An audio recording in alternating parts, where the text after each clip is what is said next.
وصلی اللہ علی سیدنا مولانا بالقاسم محمد وآلہ الطیبین الطاہرین وصحبہ المنتجبین ولعنۃ اللہ علی اعدائہم اجمعین اما بعد قال الحکیم فی قرآن الکریم بسم اللہ الرحمن الرحیم فَلَا وَرَبِّكَ لَا يُؤْمِنُونَ حَتَّى يُحَكِّمُوكَ فِي مَا شَجَرَ بَيْنَهُمْ ثُمَّ لَا يَجِدُوا فِي أَنفُسِهِمْ حَرَجًا مِّمَّا قَضَيْتَ وَيُسَلِّمُوا تَسْلِيمًا۔ سب سے پہلے کراچی بار کے تمام وکلاء، مہمانان گرامی، خاص طور پر صدر محترم جنرل سیکرٹری صاحب اور میرے محسن محبت کرنے والی ایک علمی مضبوط ایک وزنی آواز، ایک دل گرمانے والی اور ایمان کو جلا بخشنے والی ایک آواز، جناب علامہ اصغر درس اور ان کے برادر عزیز اور میرے بزرگ اور بہترین عالم اور بہترین طبیب انفس بھی ہیں اور طبیب ابدان بھی ہیں، جناب علامہ اکبر درس صاحب، اور میرے وہ عزیز جو آج کسی سبب اس سالانہ اجتماع میں شریک نہیں ہو پائے، ان کے لیے بھی بہت سی دعائیں۔ خاص طور پر کراچی بار کی جانب سے اس سالانہ تقریب میں، سالانہ اجتماع میں جس عنوان کے تحت ہم جمع ہیں وہ ہم سب کی ضرورت ہے، بلا تفریق، بلا فرق، مذہب، مکتب، مسلک، دین، دھرم، اس لیے کہ خوشبو، سخاوت، شجاعت، عزت، غیرت، صداقت، امانت، یہ وہ سارے عناوین ہیں کہ جو اقدار اور تہذیب سے جڑے ہوئے عنوان، جن کا تعلق کسی خاص مذہب اور مسلک سے نہیں ہے۔ وہ اور بات، اور یہ حسین بات اور ایک بہت سجی بھی بات ہے کہ ان اقدار کے تحفظ کا اور ان اقدار کی تجدید کا کام اسلام نے کیا، اور پھر اسلام کی بقا کا کام امام حسین نے کیا۔ یعنی اسلام محمدی الوجود ہے اور حسینی البقا ہے۔ لائے تھے سرکار دو جہاں اور بچایا ہے امام حسین علیہ السلام نے۔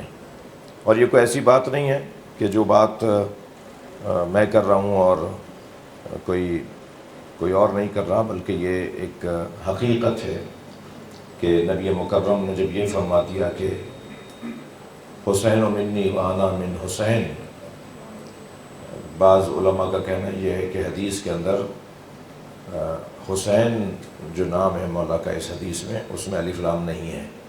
ہم معمولاً بینروں پر، اسٹیکروں پر اور اشتہاروں میں دیکھتے ہیں کہ لکھا ہوتا ہے حسین و منی وانا من الحسین، من کے بعد الف لام کے ساتھ حسین۔ بعض بزرگوں کا کہنا ہے کہ یہاں الف لام نہیں لگے گا، اس لیے کہ کوئی اور حسین ہے ہی نہیں جو الف لام لگا کر آپ کسی حسین کو علیحدہ کر رہے ہو۔ ایک ہی حسین ہے، لہذا نبی نے فرمایا حسین و منی وانا من حسین،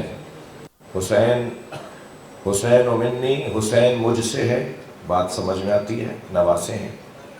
اور قرآن مجید نے ویسے ہی ہماری رہنمائی کی ہے کہ پروردگار عالم نے جب ارشاد فرمایا ان اللہ اصطفیٰ آدم و نوحا وآل ابراہیم وآل عمران علی العالمین ذریۃ بعضها من بعض، ہم نے آدم کو چنا، ہم نے نوح کو چنا، ہم نے آل ابراہیم کو چنا، ہم نے آل عمران کو چنا۔ اگر یہاں عمران سے مراد حضرت مریم کے والد ہیں، تب بھی حضرت عیسیٰ نواسے ہیں حضرت عمران کے، اور نواسے نانا کے وارث ہو گئے۔ اور اگر عمران سے مراد حضرت ابو طالب ہیں تو حضرت ابو طالب کے پوتے ہیں امام حسین، جو نبی سے منسوب ہو گئے، کیونکہ قرآن کی یہی آیت آگے جا کے کہتی ہے ذریۃ بعضها من بعض، ہم نے کچھ کی ذریت کو کسی کی ذریت کو کسی کی ذریت بنا دیا۔ ہم نے اولاد کسی اور کی تھی، ہم نے کہہ دیا کہ یہ اس کی اولاد ہے۔ یعنی اولاد وہ مولا علی کی ہے، نبی فرما رہے میری اولاد ہے۔ پوتے وہ حضرت ابو طالب کے ہیں، سرکار فرما رہے ہیں میری اولاد ہے۔ یعنی نواسوں کو اپنی اولاد نبی کہہ رہے ہیں. اور پھر قرآن مجید سورہ مبارکہ نساء کی 61ویں آیت سے زیادہ روشن تو آیت کوئی ہے ہی نہیں، جو مباہلے کی آیت ہے، جس میں نبی مکرم اپنے ساتھ ابناءنا کی جگہ جہاں فرمایا فَقُلْ تَعَالُوا نَدْعُوا أَبْنَاءَنَا وَأَبْنَاءَكُمْ، ہم اپنے بیٹے لاتے ہیں تم اپنے بیٹے لاؤ، ہم اپنی عورتیں لاتے ہیں تم اپنی عورتیں لاؤ، ہم اپنے جیسے لاتے ہیں تم اپنے جیسے لاؤ. علامہ صاحب آپ سے دعا چاہیے. میں یہاں اپنے حلقوں میں بھی کہتا ہوں کہ بھئی عربی ہے نا، اس کا ترجمہ کرو نا. انفسنا وانفسکم ترجمہ کر دیتے ہیں، ہم اپنے نفس لاتے ہیں تو اپنے نفس لاؤ. تو یہ تو عربی ہے، واو اور نون غنہ جوڑ کے تھوڑی ترجمہ ہو جائے گا. نفس کا ترجمہ کرو، یعنی ہم اپنے جیسے لاتے ہیں تم اپنے جیسے لاؤ. میدان مباہلہ میں نبی اپنے جیسے کی جگہ مولا علی کو لے کے گئے. تو کہیں کسی کو غلط فہمی نہ ہو جائے کہ ختم نبوت کا عقیدہ کہاں جائے گا، تو سرکار نے فوراً فرمایا الا لا نبی آبادی، یا علی تمہارے پاس وہی ساری صفات ہیں جو میرے پاس ہیں، فقط فرق یہ ہے کہ تم میرے بعد نبی نہیں ہو. یعنی نبوت کے علاوہ تمام کمالات نفس کے طور پر، جان کے طور پر، خودی کے طور پر، کہ تم مجھے رکھ دو یا علی کو رکھ دو، تمہیں ایک جیسا پن نظر آئے گا. توجہ چاہوں گا عزیزان گرامی، بات بہت روشن ہے. علمی اعتبار سے تو اتنا کام ہوا ہے، میرا تو دل کر رہا تھا کہ میری جگہ بھی علامہ اصغر درس ہی خطاب فرماتے اور خطاب کو مسلسل رکھتے اور میں ان سے استفادہ کرتا. بہت ہی مضبوط خطیب ہیں اور ایک مرتبہ ایمان کی حرارت میں اضافہ ہو رہا ہوتا ہے اور دل کے اندر جو ایک محبت کی کیفیات ہوتی ہیں اس میں اضافہ ہو رہا ہوتا ہے. ایسے لوگ ویسے بھی اب کم ہوتے جا رہے ہیں، بلکہ شاید انگلیوں کو گنے تو انگلیوں کی تعداد زیادہ اور ایسے لوگوں کی تعداد کم ہے. اللہ ان کو طول عمر عطا فرمائے. میں نے آپ کے سامنے جس آیت کو تلاوت کیا ہے وہ ہے سورہ مبارکہ نساء ہی کی 65ویں آیت، جس میں پروردگار عالم نے ارشاد فرمایا کہ تمہارے رب کی قسم اے میرے مصطفیٰ، اے میری جان، اے میرے معشوق، اے میرے عاشق. اس لیے کہ اللہ صاحب میں جب قرآن پڑھتا ہوں نا تو مجھے ایسا لگتا ہے جیسے عاشق و معشوق کی گفتگو ہو رہی ہے. سرکار دو جہاں سے جب اللہ بات کرتا ہے تو عاشقانہ لہجہ ہے، اور نبی جب اللہ سے بات کرتے ہیں تو عاشقانہ لہجہ ہے. تو اب یہ طے کرنا بھی مشکل ہے کہ عاشق اللہ ہے یا معشوق اللہ ہے. تو میں اس کو بھی اس نتیجے پر دے دوں، یوں کہہ دوں کہ جب یہ محمد ہوتے ہیں تو معشوق ہوتے ہیں، جب احمد ہوتے ہیں تو عاشق ہوتے ہیں. سرکار سمی فی السماء احمد، سرکار فرماتے ہیں مجھے آسمانوں میں احمد کہا جاتا ہے، وفی الارضین محمد، اور زمینوں پر مجھے محمد کہا جاتا ہے. تو وہ جو وہاں احمد ہیں اور یہاں محمد ہیں تو وہ کبھی کبھی یہ والی کیفیت محسوس ہو رہی ہوتی ہے. اور میں بھی پچھلے دنوں اہل سنت کا حوالہ تو مجھے مل گیا تھا کہ جب سرکار معراج پر گئے تو جو اللہ کی آواز آئی وہ مولا علی کا لہجہ تھا. ہاں مجھے اہل سنت کا حوالہ مل گیا تھا. میں پریشان تھا کہ شیعہ کسی کتاب سے ملی مجھے، کیونکہ میں جب کبھی حوالہ دوں گا تو سنی تو کہے گا تو ہماری چیز ہے، آپ کے یہاں کہاں ہے یہ بات. یعنی ہم آپ سے زیادہ اہل بیت سے محبت کرتے ہیں. تو یہ محبت کی جو مقابلے کی دوڑ ہے نا بڑی حسین ہے. علامہ صاحب کہیں گے ہم زیادہ محبت کرتے ہیں، میں کہوں گا ہم زیادہ محبت کرتے ہیں. یہ محبت کی دوڑ ہے اور دونوں انشاءاللہ انعام پانے والے لوگ اس دوڑ میں. تو مجھے یہ حوالہ کہ جب نبی مکرم معراج پہ تشریف لے گئے تو جو اللہ کی آواز آئی تو سرکار نے فرمایا خاطبنی ام علی یا رب، یا اللہ تو مجھ سے بات کر رہا ہے یا علی بول رہا ہے. جیو بھائی جیو. یہ اہل سنت کی کتاب کا حوالہ مجھے تھا، مگر پچھلے دنوں ریاض الصالحین صحیفہ سجادیہ کی 10 جلدوں میں شرح ہے. آیت اللہ علامہ استاد صدر الدین میر علی خان، ان کی کتاب ہے 10 جلدوں میں، پرانے علماء میں سے تھے، 200-150 سال پرانے عالم. ریاض الصالحین کے نام سے شرح صحیفہ سجادیہ، امام زین العابدین علیہ السلام کی جو 57 دعائیں ہیں جو ایک کتاب کی شکل میں ہیں. مکے سے بھی چھپتی ہیں وہ، اور مدینہ یونیورسٹی سے بھی چھپتی ہیں وہ، اور مصر سے بھی وہ کتاب چھاپی جاتی ہے الازہر سے، اور پاکستان اور ہندوستان اور ان علاقوں میں بھی. اور مفتی جعفر حسین نے تو جو اس کا ترجمہ کیا ہے، علامہ نقن صاحب فرماتے ہیں کہ اگر مولا سجاد اردو میں بولتے تو ایسے بولتے. اتنا اچھا ترجمہ کیا ہے مفتی جعفر حسین نے اس کا اردو ترجمہ، کہ دل کرتا ہے کہ اگر اردو پڑھیں تو دل کرتا ہے اردو ہی پڑھتے رہیں. اتنا سجا کر اس کا عربی سے اردو ترجمہ کیا ہے. اس کی پہلی جلد میں، ریاض الصالحین کی پہلی جلد میں مجھے یہ حوالہ مل گیا، اور انہوں نے اس کو صحیح سند کے ساتھ نقل کیا ہے۔ علامہ سید علی خان نے، صدر الدین علامہ سید علی خان، ریاض الصالحین کتاب کا نام ہے، کہ نبی مکرم نے فرمایا یا علی یا رب خاطبنی ام علی، تو مجھ سے بات کر رہا ہے یا علی بول رہا ہے؟ تو اللہ کا جواب آیا کہ یا اے میرے محمد، اے میرے عزیز، میں نے جب تمہیں بلایا تو تمہارے دل میں اتر کے دیکھا کہ رہتا کون ہے، تو میں نے تمہارے دل میں علی سے زیادہ عزیز کسی کو نہیں پایا، تو میں نے تمہیں خوش کرنے کے لیے کہ میرا مہمان آ رہا ہے مجھ سے خوش ہو جائے، میں نے تمہیں خوش کرنے کے لیے علی کا لہجہ اپنایا ہے، اور میں علی کے لہجے میں تمہارا رب بات کر رہا ہوں۔ جسے شاعر کہتا ہے کہ روزی کے بے اشرفت سید نبوی، شنید از حرم کبریا صدائے علی، خدا بے لفظ نبی، خدا بے لفظ علی، با نبی سخن میں گفت، چرا کے بود نبی عاشق صدائے علی۔ یہ گھرانہ سرکار دو جہاں کا فیصلہ، حضرت کا حکم آخری حکم ہے۔ قرآن نے فیصلہ یہ دیا ہے کہ وہ مومن ہی نہیں ہو سکتا جو نبی کو اپنے مشاجرات میں، اپنے اختلافات میں اپنا حکم نہ مانتا ہو، اور جب نبی فیصلہ سنا دیں تو پھر ثم لا یجدوا فی انفسہم حرجا، اور پھر بال برابر بھی دل کے اندر، زبان سے بولنے والا، نبی کے خلاف بولنے والا، نبی کے فیصلے کے خلاف زبان سے بولنے والا تو ویسے ہی کافر ہے۔ یہاں قرآن کہہ رہا ہے دل میں بھی بال برابر نبی کے فیصلے پہ شک نہ کرتا ہو۔ جو اس کیفیت کا انسان ہوگا، اللہ کہہ رہا ہے، فرما رہا ہے اللہ قرآن میں، وہ مومن ہے۔ اب ہمیں اس آج کے اجتماع سے، اس آیت سے کیسے استفادہ کریں؟ سرکار دو جہاں نے کچھ روشن واضح فیصلے کیے ہیں۔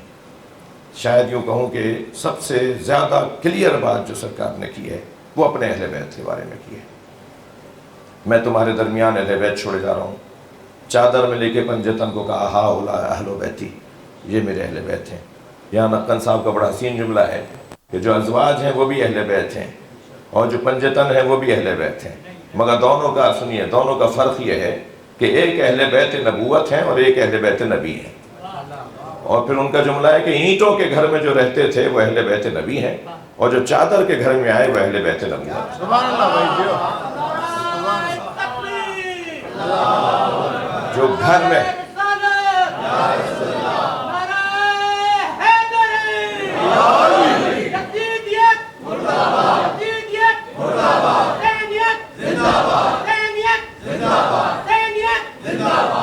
اور جو چادر کے گھر میں آئے وہ بظاہر جو ہے وہ چادر کا گھر تھا، مگر اتنا مضبوط گھر بنایا سرکار نے، سبحان اللہ بھائی جزاک اللہ۔ اس لیے کہ یہ فیصلہ دے دیا کہ خبردار RCC کے گھروں سے اپنے آپ کو مضبوط مت بنانا، کردار کا گھر بنانا، اور کردار کا گھر اگر خیمے میں بھی ہو تو خیمہ جل بھی جائے مگر وہ گھر باقی رہتا ہے۔ یہ سرکار نے تو اب حضرت کے اس نواسے سے جن کے لیے حضرت نے بہت کچھ فرمایا، بلکہ میں طالب علم اگر کہوں کہ ساری زندگی یا اللہ سمجھایا یا اہل بیت سمجھایا۔ سرکار نے دو ہی چیزیں ساری زندگی سمجھائی ہیں، یا اللہ سمجھایا یا اپنے اہل بیت سمجھایا۔ کوئی دن نہیں چھوڑا آپ نے اپنی 63 برس کی زندگی میں جس دن آپ نے اللہ کی بات نہ کی ہو اور اہل بیت کی بات نہ کی ہو۔ فرمایا ان الحسین مصباح الہدی، ایک دن تشریف لائے، 3 سال کی عمر تھی امام حسین کی، سرکار محفل میں تشریف فرمائے ہیں، اصحاب کا آپ کے گرد حلقہ ہے، امام حسین 3 سال کے ہیں، نبی مکرم نے آتے ہوئے دیکھا اپنے نواسے کو تو آواز دے کر کہا مرحبا مرحبا یا زین السماوات والارض، اے آسمانوں اور زمین کی زینت مرحبا۔ تو صحابی محترم نے کہا یا رسول اللہ انت زین السماوات والارض، آپ ہیں آسمانوں کی زینت، آپ ہیں زمین کی زینت۔ تو حضرت نے فرمایا ان الحسین اللہ اکبر اکبر فی السماء من الارض۔ سنو، اتنی دیر میں امام حسین آ چکے تھے، آپ کی گود میں بیٹھ چکے تھے۔ فرمایا ان الحسین اکبر فی السماء من الارض، میرا یہ حسین آسمانوں میں زمین سے زیادہ بڑا ہے۔ آسمان والے میرے حسین کو زیادہ جانتے ہیں کہ یہ کون ہے، زمین والوں سے زیادہ آسمان والے جانتے ہیں۔ اور پھر فرمایا لَمَكْتُوبٌ عَلَى يَمِينِ الْعَرْشِ، عرش کے سیدھی طرف لکھا ہوا ہے ان الحسین مصباح الہدی وسفینۃ النجات، حسین چراغ ہدایت ہے اور کشتی نجات۔ اس وقت میں اور آپ جو جمع ہیں، یہ کشتی نجات میں جمع ہے. یہ آپ نے ڈسٹرکٹ بار کی جانب سے اور مقدس عدلیہ کی جانب سے یہ قائم کردہ جو عمارت ہے، اس عمارت کو آپ نے کشتی بنایا ہے. اس میں جو لوگ آ گئے ہیں وہ امام حسین کی کشتی پہ سوار ہو گئے ہیں، اور کوئی نہ کوئی کچھ نہ کچھ ضرور امام حسین کے دسترخوان سے لے کے جائے گا. عزیزو، امام حسین نے 4 کمزوریوں کے خلاف قیام کیا. اگر وہ 4 کمزوریاں میں سمجھ لوں تو گویا میں نے یوم حسین منا لیا. یوم حسین منا لیا. سب سے پہلی کمزوری نااہلی، اور یہی 4 کمزوریاں جو اس وقت پاکستان کو کھا رہی ہیں. یہی وہ 4 کمزوریاں ہیں جو اس وقت پاکستان کو کمزور بنا رہی ہیں. سب سے پہلی کمزوری نااہلی. یزید کون تھا بھائی؟ نااہل، اس جگہ بیٹھنے کے قابل نہیں تھا. سیدھی سی بات ہے، مجھ سے زیادہ روشن بات علامہ زبردست نے فرمائی ہے. اس قابل ہی نہیں تھا. معاف کیجیے گا، شایع نشان نہیں ہے، یعنی میرے شایع نشان نہیں ہے کہ میں یزید کے بارے میں زیادہ بات کروں اور آپ کا وقت بھی لوں اور خواہ اپنا جو ہے وہ وقت ضائع کروں. یعنی بندروں سے، جانوروں سے کھیلنے والا، خیموں میں بیٹھ کے خوش گپیاں اور عیش و عشرت اور تعیش اور نفس پرستی کا شکار. خود بولتا ہے نا، وہ ایک جنگ میں جب کسی نے بتایا کہ آج یزید چلا گیا تھا میدان میں، تو ابا نے بلا کے پوچھ لیا کہ آج تم گئے تھے؟ کہنا ہے میں تو خیمے میں تھا، میرے پاس تو فلاں لوگ آئے ہوئے تھے، میں تو نکلتا ہی نہیں ہوں، مجھے تو آتا ہی نہیں ہے. میں نے تو آپ سے پہلے بھی کہا ہے کہ میں رزم کا انسان نہیں ہوں، میں تو بزم کا انسان ہوں. یعنی یہ کیفیت. اور پھر امام حسین نے تو ہوا شارب الخمر معلن بالفسق قاتل نفس محترمہ، یہ امام حسین کے الفاظ ہیں جی. وہ شراب پیتا ہے، وہ بے گناہ لوگوں کو قتل کرتا ہے، وہ علنی گناہوں کو انجام دیتا ہے، دھڑلے سے سینہ ٹھوک کے کہتا ہے کہ میں یہ گناہ کر رہا ہوں. مثلی لا یبایع مثلا، مجھ جیسا اس جیسے کی بیعت ہی نہیں کر سکتا. یہ امام حسین کے الفاظ ہیں. تو نااہلی سب سے بڑا مسئلہ ہے ہمارے معاشرے کا. ہمارے معاشرے کے اندر پرچی کی بنیاد پر، سفارش کی بنیاد پر، رشوت کی بنیاد پر جب کوئی افسر آ کے بیٹھے گا تو میں نہیں کہتا وہ یزید ہے، اتنی جلدی نہیں کہوں گا، یزید ایک ہی تھا، لیکن کم سے کم اس سمت پر چلنے والا ہے کہ جس سمت کے اوپر جا کر معاشرہ تباہ ہو جاتا ہے. نااہلی اس وقت میں سب سے بڑا مسئلہ جس کے خلاف امام حسین نے قیام کیا. یہ اس قابل ہی نہیں ہے کہ اس کو اس سیٹ پر بٹھایا جاتا، مگر بٹھا دیا گیا. اب وہ تباہی پھیلا رہا ہے. دوسرا عنوان ہے کاہلی. نہیں، اہل ہے، سست ہے، کام نہیں کر رہا. صبح 8 بجے کا آفس ہے، 12 بجے آتے ہیں، 5 بجے تک بیٹھنا چاہیے، 2 بجے واپس چلے جاتے ہیں. اور ان 3 گھنٹوں میں بھی اپنے دوستوں کو بلا لیتے ہیں کہ آ جاؤ آفس چائے پیئیں گے. اور وہ بیچارہ جو عمر کوٹ سے، کند کوٹ سے، شکارپور سے وہ کراچی چل کر آیا ہے، وہ بیچارہ 6 بسیں بدل کر آیا ہے، 3 لوگوں سے قرضے لے کر آیا ہے کہ مجھے جانا ہے. اسے کہتے ہیں کل آ جاؤ. یہ کل تک کہاں رہے گا کراچی میں؟ یہ کل تک کہاں رہے گا اس شہر کے اندر؟ یہ جو سستی ہے اور کاہلی ہے. کیونکہ امام حسین نے منا کی سرزمین پر سن 58 ہجری میں اپنی شہادت سے 2 سال پہلے، 61 ہجری میں امام کی شہادت ہو رہی ہے. اللہ صاحب آپ سے دعا بھی چاہیے اور اصلاح بھی چاہیے. سن 58 ہجری میں 61 ہجری کے پہلے ہی مہینے میں آپ کی شہادت ہو گئی. 2 سال پہلے امام حسین نے خطبہ دیا ہے. منا حج کرنے گئے تھے حضرت، تو آپ نے حضرت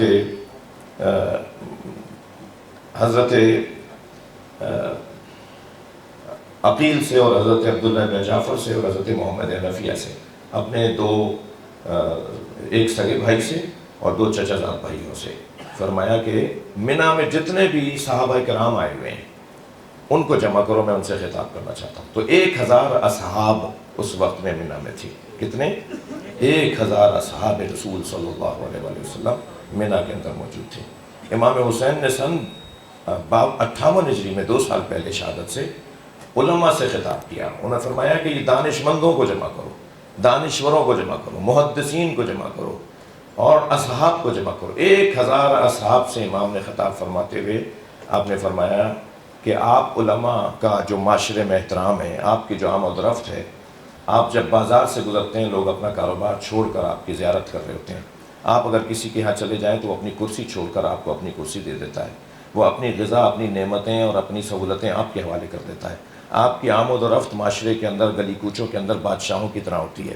لوگ آپ کا بہت احترام کرتے ہیں، مگر کیا یہ سارا احترام اس وجہ سے نہیں ہے کہ آپ حق بولیں گے، آپ سچ بولیں گے، آپ ظلم کے خلاف قیام کریں گے، آپ نااہل کو نااہل بولیں گے اور حق کو حق بولیں گے، سچ کو سچ بولیں گے؟ کیا اس وجہ سے نہیں ہے؟ اگر یہ چیز ہٹا دی جائے آپ کی زندگی سے تو پھر آپ کا احترام کیوں ہے؟ آپ کا تو علماء کا، دانشوروں کا، معاشرے کے پڑھے لکھے لوگوں کا تو احترام ہی اس وجہ سے ہے کہ ان سے لوگوں کو توقع ہے. اور آپ تو واسطہ ہیں رعیت کے اور حکمرانوں کے درمیان. یعنی رعیت ہم سمجھتی ہے کہ آپ حکمرانوں تک ہماری آواز پہنچائیں گے. حکمران آپ سے گھبراتے ہیں، آپ سے ڈرتے ہیں. حکمران کوئی قدم اٹھانے سے پہلے سوچتے ہیں کہ ان سے میں ایسا لگ رہا ہے جیسے آج خطاب کر رہے ہیں امام سے، یعنی ہمارے ماحول سے حضرت بات کر رہے ہوں. حضرت نے فرمایا کہ تو یہ جو اپنے کام نہ کرنے والا ایک کمزوری ہے نا معاشرے کے اندر، میرے اندر، آپ کے اندر، معاف کیجیے گا، یہ ایک بہت بڑا مسئلہ ہے جس کے خلاف امام حسین نے، یا جس کی اصلاح کے لیے امام نے قیام کیا. اور تیسرا مسئلہ کرپشن کا ہے. کرپشن، رشوت. عبید اللہ ابن زیاد جس کے پاس اصلی کام تھا یزید کی طرف سے، اس نے جو عمر ابن سعد کو، اور پھر شمر بیچ میں آ گیا، اس نے کہا میں کروں گا یہ کام. عمر ابن سعد کو ذمہ داری دی اور کہا کہ ہم تمہیں رے کا گورنر بنائیں گے. آج بھی آفر ایسی ہوتی ہوں گی بھائی کہ ہم تمہیں یہ بنا دیں گے، ہم تمہیں وہ بنا دیں گے، ہم تمہیں یہ سیٹ دلوا دیں گے، ہم تمہارا پروموشن کروا دیں گے، ہم تمہارا اچھی جگہ ٹرانسفر کروا، پوسٹنگ نہیں ہو رہی، پوسٹنگ کروا دیں گے، تم یہ کام کر دو. عمر ابن سعد سے کہا تمہیں رے کی یا خراسان کی، یعنی جو اس وقت ایران ہے پورا، یہ صوبہ تھا مملکت کا، ہم یہ پورا صوبہ تمہیں گورنر بنا دیں گے، تم حسین کو مار کے آ جاؤ. کرپشن، رشوت، لالچ، اس کی وجہ سے کربلا بپا ہوئی. اور آپ لگتا ہے جیسے آج کربلا، یہ یوم حسین کی ضرورت کیا ہے؟ یہ کیوں نبی مکرم، کیوں ائمہ اہل بیت نے، کیوں اولیاء الہی نے کربلا کو دہرایا ہے؟ اس لیے کہ انسان نہیں بدلتا، وسائل بدلتے ہیں. پہلے والے انسان نے امام حسین کو تلوار سے مارا تھا. آج کا انسان جب انسان کو مارتا ہے تو اس کے پاس وسائل کچھ اور ہیں. وسائل ضرور ترقی یافتہ ہو گئے، انسان نہیں بدلا.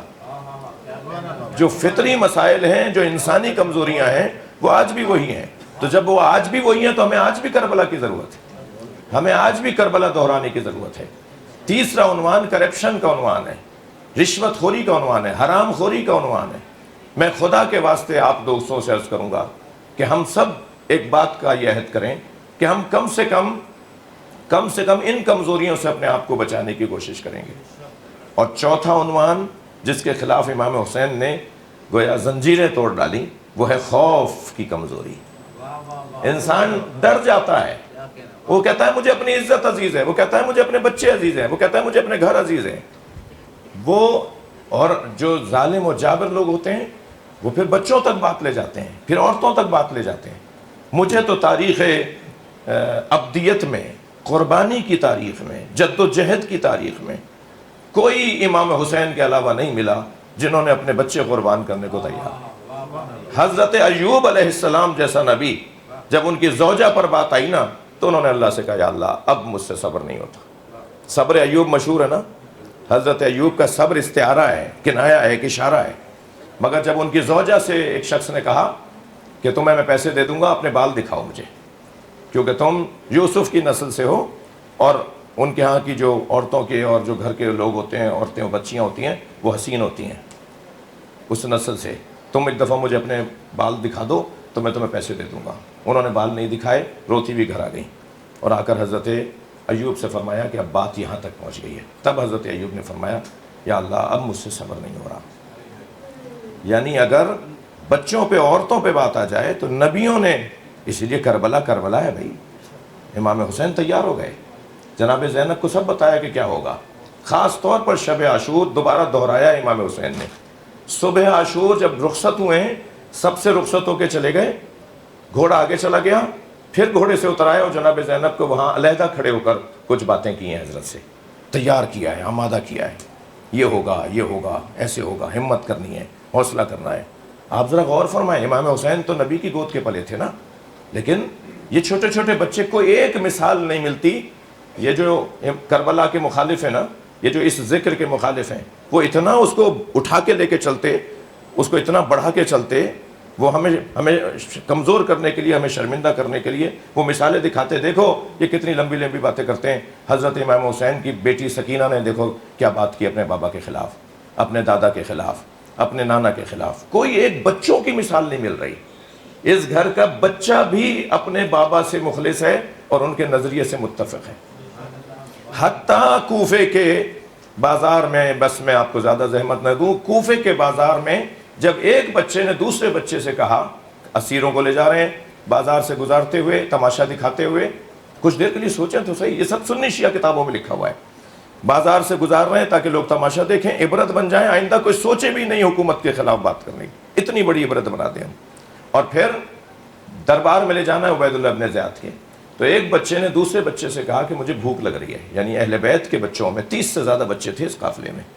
ایک بچے نے دوسرے بچے سے کہا مجھے بھوک لگ رہی ہے. تو چھتوں پہ کھڑے جو لوگ تماشا دیکھ رہے تھے ان میں عورتیں بھی تھیں. تو ایک خاتون نے سن لی یہ بات. اس نے اپنی کنیز سے کہا کہ کھجوریں لے جاؤ، پانی بھی لے جاؤ، اور نیت کرنا صدقے کی، کیونکہ تمہارا مالک میرا شوہر سفر پہ گیا ہوا ہے. صدقہ کھلانے سے، صدقہ دینے سے بلائیں ٹلتی ہیں. نیت یہ کرنا کہ وہ خیریت سے واپس آ جائے.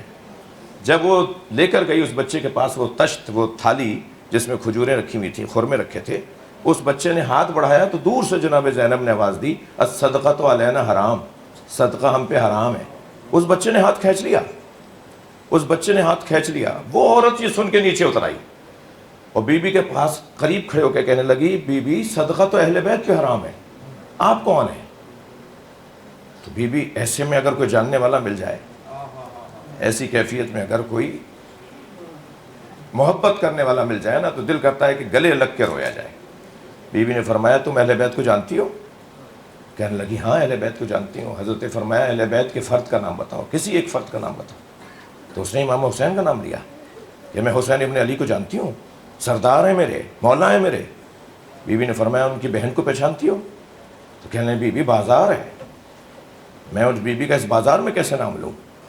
تو حضرت نے فرمایا میں کھڑی ہوں تمہارے سامنے، میری چادر بھی لوٹ لی، میرا گھر بھی لوٹ لیا. ام حبیبہ میں زینب تمہارے سامنے کھڑی ہوں. یہ بی بی وہ تھی جسے جناب زینب نے تفسیر قرآن پڑھائی تھی. کیا ہوا یہ؟ مگر تیار ہے سب. اب آپ اندازہ کریں کہ کوفے کے دربار میں، شام کے دربار میں جناب زینب خطبہ دے رہی ہیں. کچھ دیر کے لیے سوچو تو صحیح، جس کے اوپر اتنی مصیبتیں آ چکی ہوں. اسی لیے بی بی کا لقب عقیلہ بنی ہاشم ہے. عقیلہ بنی ہاشم جناب زینب کا لقب ہے. بنی ہاشم میں سب سے سمجھدار خاتون. خطبے دیے ہیں. جو خواتین کے حقوق کے جو پاکستان میں ایک ادارہ ہے بہت بڑا، اس کی جو شاید کوئی ذمہ دار ہیں اب طاہرہ عبداللہ صاحبہ، ایک خاتون ہے اسلام آباد میں، ہاں خواتین کے حقوق کی جو علمبردار ہیں پاکستان کی، وہ مجھ سے ایک میری ملاقات میں وہ فرمانے لگیں کہ میں نے جناب زینب کا خطبہ پڑھا ہے. وہ کوئی شیعہ خاتون یا کوئی مذہبی عنوان سے ان کی شناخت نہیں ہے، وہ پردہ بھی نہیں کرتی ہیں، وہ اپنا انداز ہے ان کا اور وہ ان کی زندگی ہے. میں اس کے اوپر کوئی تبصرہ، ان کی ذات پر تبصرہ نہیں کر رہا. مگر وہ فرمانے لگی کہ میں نے جناب زینب کا خطبہ پڑھا ہے. اگر خواتین کے حقوق کے لیے جد و جہد کی جائے تو صرف اس خطبے کو اپنا لاہے عمل بنا لیا جائے. اگر جناب زینب کا خطبہ جو شام کے دربار میں آپ نے دیا ہے، سچ کے دیا ہے، اطمینان سے دیا ہے، اتنے پیارے جملے ہیں ادب اور فصاحت و بلاغت کے، اس میں حضرت کا ایک جملہ بس وہ سن لیجئے مجھ سے، اور پھر مجھ سے میں آپ سے اجازت چاہوں اور آپ کو اس سے زیادہ زحمت نہیں دوں. حضرت نے فرمایا کہ اے یزید، یہ جسے تو حکومت سمجھ رہا ہے یہ حکومت نہیں ہے، مہلت ہے. کچھ دن کے بعد یہ ختم ہو جائے گی مہلت، اور پھر تو بھی نہیں رہے گا، تیری حکومت بھی نہیں رہے گی، مگر تیرا جرم رہے گا اور ہمارا کردار رہے گا. ہم اس گھر سے تعلق رکھتے ہیں جہاں قرآن اترا ہے. تو جتنی سازشیں ہمارے خلاف کر سکتا ہے کر لے، مگر تو یہ ہمارا شرف نہیں چھین سکتا کہ ہمارے گھر میں ہی اللہ نے نبوت کو اتارا ہے، ہمارے گھر میں ہی اللہ نے امامت کو رکھا ہے، ہمارے گھر میں ہی اللہ نے عصمت کو رکھا ہے. اور جان لے یہ ہمارا شرف ہے، اور یہ شرف اللہ نے دیا ہے، کوئی ہم سے چھین نہیں سکتا. اللہ سے دعا ہے کہ اس ذکر کے تصدق پروردگار یا اللہ ہمیں بہترین انسان بننے کی توفیق عطا فرمائے. ہمارے جو مسئلے مسائل ہیں، ہمارے نفسانی مسائل ہیں، ہمارے جو اخلاقی مسائل ہیں، جو ہماری کمزوریاں کبھی کبھی ہمارے پیروں کی زنجیریں بن جاتی ہیں، یا اللہ ان سے ہمیں آزادی عطا فرما،